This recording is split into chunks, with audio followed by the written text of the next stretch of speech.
ओम शांति। 2 अगस्त 2024 के साकार बाबा की मुरली का सार। बाबा कहे, मीठे बच्चे, तुम्हारे निजी संस्कार पवित्रता के हैं।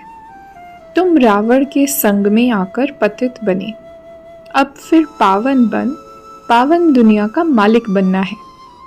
मीठे बच्चे, तुम्हारे निजी संस्कार पवित्रता के हैं।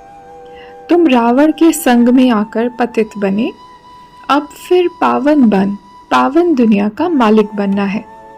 प्रश्न है, अशांति का कारण और उसका निवारण क्या है? उत्तर, अशांति का कारण है अपवित्रता। अब भगवान बाप से वायदा करो कि हम पवित्र दुनिया बनाएंगे, अपनी सिविल आय रखेंगे, क्रिमिनल नहीं बनेंगे, तो अशांति दूर हो सकती है।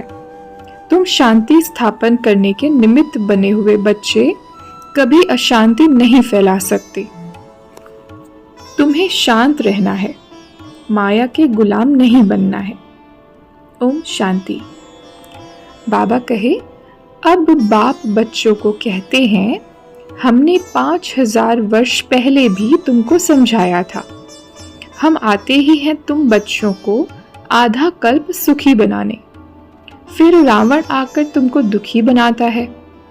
यह सुख दुख का खेल है। रावण राज्य में सब देह अभिमानी विकारी बन जाते हैं। जो आदि सनातन देवी देवता धर्म वाइसलेस था, वह विशेष बन पड़े हैं। हमने पावन दुनिया स्थापन की, फिर वही पतित शूद्र बन जाते हैं, अर्थात उस धर्म की ग्लानि हो जाती है।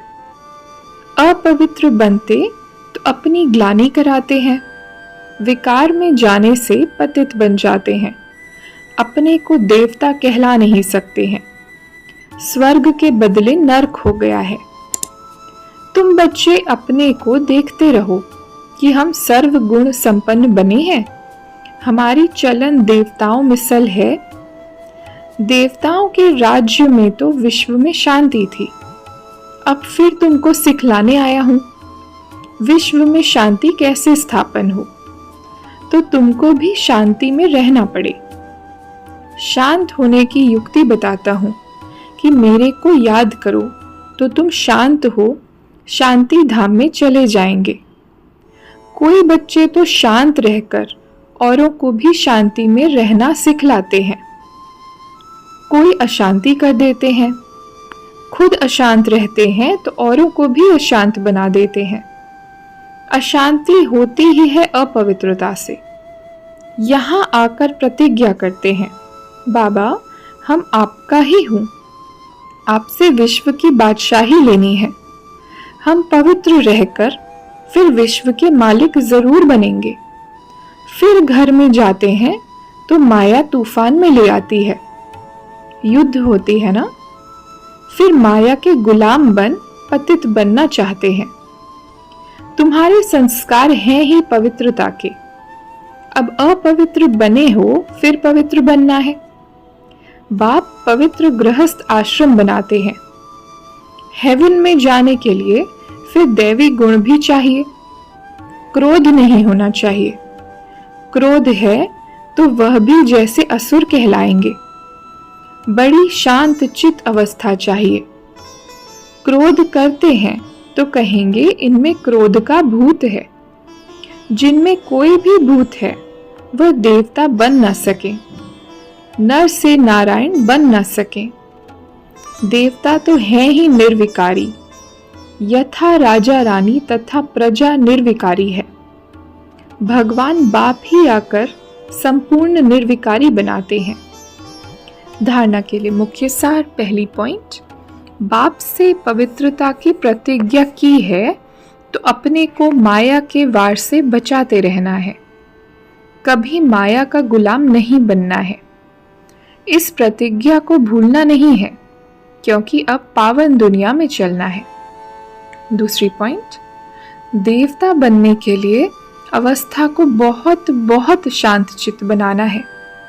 कोई भी भूत प्रवेश होना नहीं देना है। दैवी गुण धारण करने हैं। वरदान, फरिश्ते स्वरूप की स्मृति द्वारा बाप की छत्र छाया का अनुभव करने वाले विघ्न जीत भव। फरिश्ते स्वरूप की स्मृति द्वारा बाप की छत्र छाया का अनुभव करने वाले विघ्न जीत भव। विस्तार है। अमृत वेले उठते ही स्मृति में लाओ कि मैं फरिश्ता हूँ। ब्रह्मा बाप को यही दिल पसंद गिफ्ट दो तो रोज अमृत वेले बाप दादा अपनी बाहों में समा लेंगे। अनुभव करेंगे कि बाबा की बाहों में अतीन्द्रिय सुख के झूले झूल रहे हैं। जो फरिश्ते स्वरूप की स्मृति में रहेंगे उनके सामने कोई परिस्थिति व विघ्न आएगा भी तो बाप उनके लिए छत्र छाया बन जाएंगे। तो बाप की छत्र छाया व प्यार का अनुभव करते विघ्न जीत बनो। स्लोगन। सुख स्वरूप आत्मा स्वस्थिति से परिस्थिति पर सहज विजय प्राप्त कर लेती है। सुख स्वरूप आत्मा स्वस्थिति से परिस्थिति पर सहज विजय प्राप्त कर लेती है। अच्छा, ओम शांति।